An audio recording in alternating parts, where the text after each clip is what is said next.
I'm talking to a new acquaintance about my time at university or college.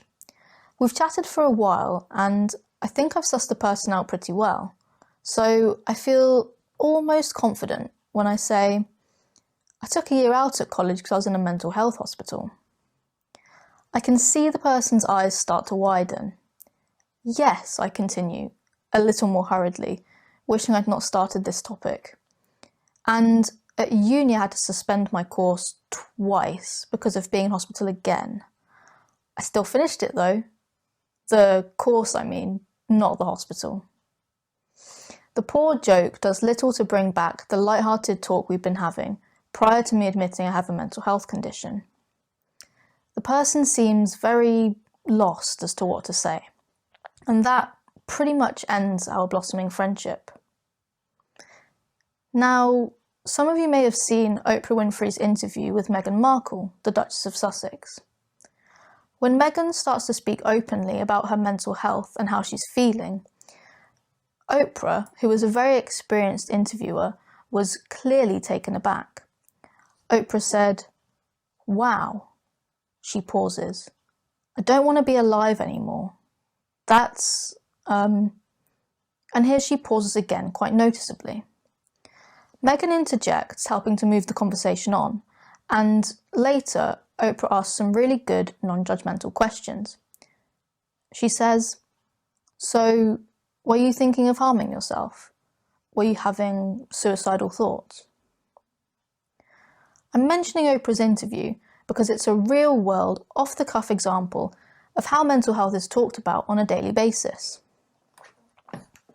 In this case, it was an interview between two very famous people, but it could just as easily have been a conversation happening in any random pub in England. So what's the issue? A lot has been done in recent years to open up conversations in mental health. Since 2014, Time to Talk Day has been a yearly event in the UK, where people are encouraged to talk about their mental health. Yet, the way we speak to each other about our experiences of mental health is deeply flawed. We need to address mental health directly in conversation. Let me explain. If someone were to say to you, "I didn't finish my course at university because I was in hospital with meningitis," would you feel awkward? Would you try to second guess your response? Would it feel strange to say, "Oh, that's awful, but I'm so glad you've recovered and you're doing well now. What did you study at uni again?" No, of course not. We know what to say when people talk to us about physical illness, and it's almost second nature to us. But mental health is different. Why is that? Is it because of the stigma surrounding mental health and the taboo nature of the topic? Yes, of course. But I would argue that it's something more than that too. It's the language you and I are using to discuss our experiences that makes it so difficult to have an ordinary conversation. The person who wants to talk about their lived experience first has to second guess what they want to say. What language should I use? I went crazy, I was psychotic, I was unstable, I had an episode. None of these are words we genuinely want to associate with ourselves or with our identities. Even more confusingly, do I tell you the whole history, some of it, or just the diagnosis on its own? What if you jump to conclusions? What if you heard something awful on the news, or saw an episode feature on EastEnders, or a documentary on Netflix? I don't want you to get a false impression of me. I don't want you to see me in the wrong light. No one wants to feel like they're different or like they're alone in their experiences. When it comes to talking to people about parts of my life, I have a choice. Do I skip over the months of time where I was in an acute mental health hospital? Or do I explain my condition, my diagnosis of bipolar affective disorder, and have it, even if I don't want it to, become the focal point of the conversation? Because when we talk about a broken arm, a sprained wrist, or a sore throat, rarely does it have the effect to make someone stop short without knowing what to say next, or have the power to derail a conversation entirely. Making the choice to share my story or keep it to myself on a regular basis makes me feel alone. It makes me feel alone because it can feel like I don't actually have a choice at all. If I stay silent, I feel disingenuous. If I say something, I just can't predict the other person's reaction. Being in a mental health hospital at 16 is not something that everyone has experience of. But just because an experience isn't shared, shouldn't make talking about it so difficult. Because at its very core, my lived experience of my mental health makes me who I am. It makes me different. And being different ought to be talked about with the same ease that we discuss other differences, and should be celebrated.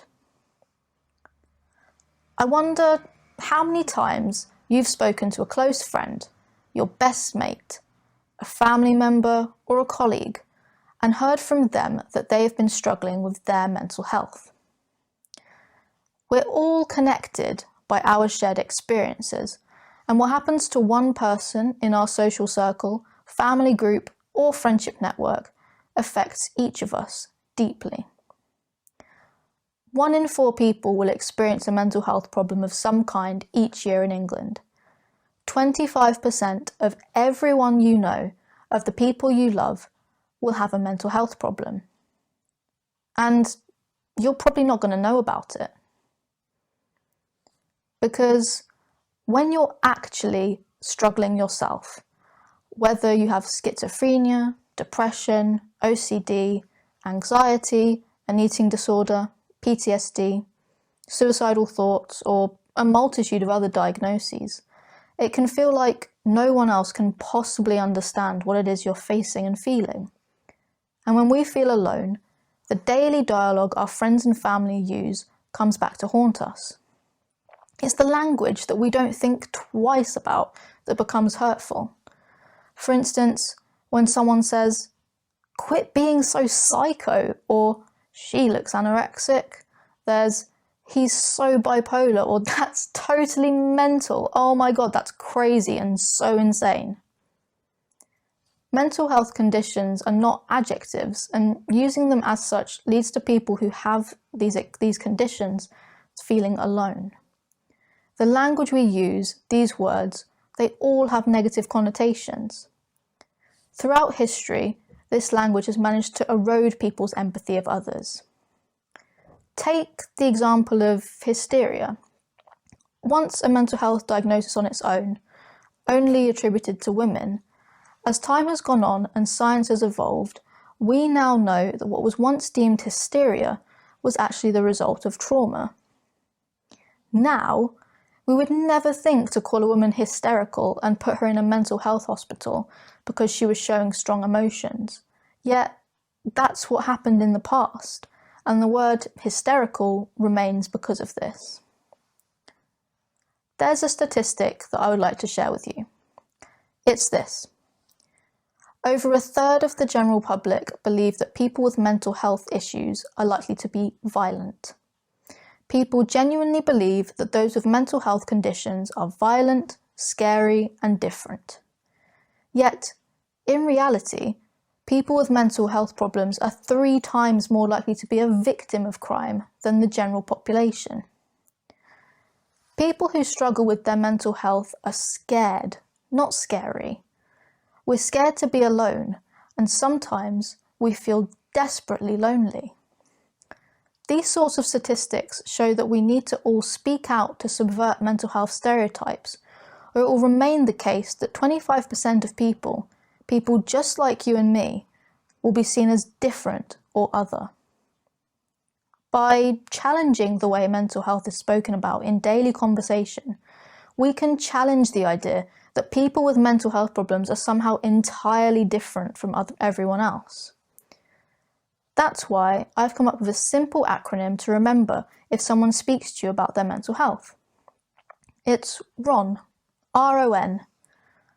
RON stands for respectful, optimistic, and non-judgmental. If it helps you to remember, think about Ron Weasley in Harry Potter, and how he was a great friend to Harry right from the off when they met on the Hogwarts Express. So those 3 words should form the basis for all our conversations about mental health. It's hard enough getting the words out sometimes, so knowing that the other person will hear the story, treat it with respect and optimism and no judgment makes all the difference. It makes the conversation easier to have. Instead of viewing mental illness as a burden that costs businesses money and time, and labelling somebody from the get-go as different or other from the norm, what an amazing achievement it would be if we strove to find ways to talk about mental health in new ways. How much more powerful would having that conversation about your mental health be if your story was met with openness and acceptance? Think RON, R-O-N, when someone speaks to you about their mental health, and you can make that conversation easier to have. Because we all have an individual story to tell. A person's mental health is unique, and just one person talking about their mental health can be powerful and make a huge difference in minimizing stigma. But imagine all of us taking a moment to notice the language we use and actively changing the way we talk about mental health. That difference we make becomes unlimited, and the very language we use can change the way we perceive ourselves, our mental health identities, and even each other. Talking is often the starting point of social change, because what we talk about becomes our collective experience. Talking unites us and it brings us together. When we shift our language, we shift our perspective. When we start to speak about our mental health in the same casual, easy way we discuss our physical health, not in veiled terms or wondering if the next thing we say will be too much or too little, that's when we can start to picture the language we use having the power to bring us together. When we understand what we can say changes people's perceptions, then our individual differences can become strengths and not weaknesses. When we sometimes feel like we are completely alone, we will know that we aren't. Because having what's known as a serious mental health condition, or any mental health condition, can make you feel alone. If someone is seen as different or other in a bad way, not a warm and fuzzy kind of way, they can feel completely alone. But if someone is seen as different and respected for that difference, celebrated for their individual identity, and appreciated for their strength and resilience, that is when our experiences when we are apart bring us together. Our shared narrative, the language that we use, becomes positive, and finally, people start to hear us.